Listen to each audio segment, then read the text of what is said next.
Oke, halo guys, ini pembahasan buat nomor satu dari UAS tahun 2020. Ini soal frame dan mesin, soalnya yang ini. Kita baca dulu, gambar satu menunjukkan sebuah mekanisme yang ada di dalam embosser. Embosser adalah mesin untuk mencetak suatu desain dari cetakan ke benda kerja. Tuas embosser terhubung ke batang AD menggunakan suatu roda di titik B. Gaya sebesar 80 Newton diberikan pada tuas di titik E. Hitunglah berapa gaya normal yang bekerja pada benda kerja D. Berat semua komponen embosser dapat diabaikan. Nah, ini seperti biasa kita coba analisis soalnya dulu.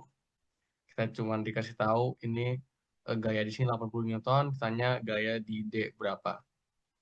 Nah, kalau untuk soal ini, kita lihat masing-masing batangnya nih. Ini E, batang E, B, C. Itu kira-kira ada 3 titik utama yang harus dilihat. Pertama titik E, yang pastinya ada 80 Newton.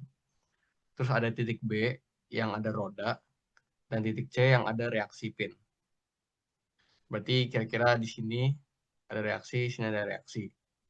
Nah, terus kalau untuk benda yang A, kita lihat, sorry, batang AD, berarti ini di sini yang titik pentingnya tuh ada di titik A ini, ada reaksi pin. Terus di titik B lagi di sini, karena dari rodanya, dan pasti dari titik D yang kita cari. Nah, kalau kayak gini, kita bisa langsung free body aja, masing-masing batang kayak gimana gaya-gayanya. Nah, bisa lihat gambarnya jadi kayak gini. 80 Newton di sini, terus ada CX dan C dari pinnya. Nah, untuk yang B, kita bisa gambar satu gaya doang. Kenapa? Karena kita lihat ini roda, dan roda kita tahu kalau roda itu dianggap sebagai roller yang bekerja gaya itu arahnya normal terhadap bidangnya. Jadi, si roda ini kan didorong itu di benda ini nih, di bidang miring ini, batang AD ini. Berarti kita bisa simpulin kalau si gaya di reaksi B ini arahnya itu tegak lurus dengan si bidang miring yang ini nih, garis miring ini, 15 derajat. Karena itu kita bisa taruh gayanya si B kayak gini nih, dengan sudut 15 derajat terhadap vertikal. Nah, ini kan tinggal dibalik aja ya, karena ini 15 derajat terhadap horizontal, kemiringan bidangnya. Kalau gitu, kalau tegak lurusnya berarti dia 15 derajat terhadap vertikal. Lalu kita juga bisa lihat free body untuk batang AD. Nah, kayak gini. Tadi sama, ada gaya di B, di titik B, itu 15 derajat. Kita gambar arahnya kebalikannya. Lalu ada gaya di D, yaitu embossernya. Dia cuma ke atas. Lalu ada gaya reaksi di pin AX dan AY, seperti biasa. Nah, kalau kayak gini tuh kita diminta untuk cari D-nya kan. Ini kita nggak perlu cari untuk semua FX-FE-nya untuk CXCY atau AXAY. Kenapa? Karena dengan dua persamaan aja kita bisa langsung ketemu jawabannya. Kita bisa lihat di setiap ini, setiap free body ini, ada kesamaan, yaitu ada B. Dan ada dua unknown lainnya, yaitu AXAY dan CXCY. Dan kalau di batang AD ada titik D di sini, tapi ini kan yang mau kita cari gitu. Jadi dengan ini itu kita bisa pakai momen untuk menghilangkan gaya-gaya di CX dan CY dan AX dan AY. Jadi kita abain aja. Jadi step pertamanya langsung aja kita bikin persamaan momen di titik C ini di sini, dan gaya-gaya yang ada yang bekerja di titik ini yang menghasilkan momen pastinya cuma ada 80 Newton ini dan ada si gaya B ini. Nah, kita lihat yang clockwise itu counter clockwise itu positif. Berarti 80 Newton kali jaraknya dari titik C ke sini tegak lurus dengan gayanya. Berarti jarak horizontalnya ya.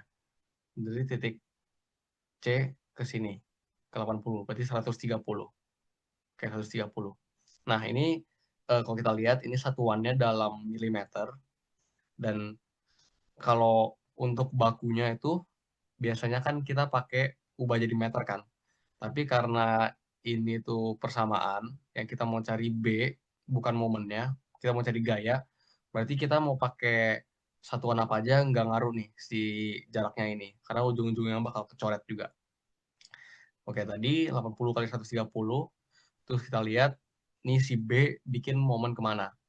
Nah, ini kan B ada sudutnya ya, 15 derajat. Berarti dia ada komponen X dan Y-nya.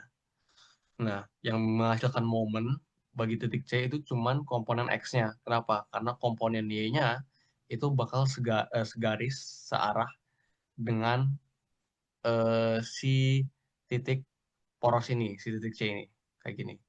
Sedangkan kalau komponen X-nya bakal tegak lurus, kayak gini. Karena itu kita pakai B kali sin 15 nih. B kali sin 15, negatif ya, karena dia arahnya clockwise. Terus dikali 40, itu jaraknya dari si titik C ke titik B ini secara vertikal. Udah deh, tinggal kita hitung aja. 80 kali 130 min B kali sin 15 kali 40 sama dengan 0. Mendapatkan masukin kalkulator jadinya B sama dengan 1004,563 Newton. Oke, udah dapat. Lanjut. Sama untuk free body AD, kita bisa langsung bikin aja momen di A sama dengan 0. Nah, gaya yang bekerja ada apa aja? Itu ada D dan B. Pertama untuk D, dia menghasilkan gaya yang counterclockwise. Jadi kita D dikaliin dengan jaraknya dari titik A ke titik D. Berarti jarak horizontal ya. Jadi 130 tambah 50. Jadi nih 180. Terus, nah ini B-nya, kita nggak bisa kayak tadi cuma ambil BX. Kita harus lihat BX dan B-nya. Karena dia itu letaknya nggak segaris dengan si A. Jadi si kita lihat nih, ini B-nya, berarti B-nya ke arah bawah dan BX-nya ke arah kiri. Kita mau lihat yang B-nya dulu, B-nya ke bawah, karena dia B-nya ke bawah, berarti dia itu menghasilkan gaya yang clockwise, berarti minus. Berarti min BY, BY itu B cos 15 ya, maksudnya komponen B di arah Y, jadi B cos 15, dikali jarak horizontalnya dari A sampai B, berarti 130. Terus BX-nya atau B komponen X-nya itu dikali sin 15. Berarti B kali sin 15. Dan dia itu positif. Kenapa? Karena arahnya itu counterclockwise terhadap A nih. Dikali dengan jaraknya, jarak vertikal berarti. Dari A ke B sini 40. Oke, udah dapat persamaannya. Tadi kita tahu B-nya berapa, kita masukin angkanya ke sini. Terus kita masukin kalkulator aja, dapat deh. D-nya sama dengan 643,018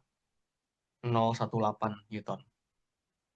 Oke, itu aja buat nomor 1 UAS 2020. Ini cukup gampang ya, cuman 2 step bahkan. Yang penting kita pinter-pinternya analisis dulu soalnya di awal, kita cari jalan paling singkat. Oke, itu aja.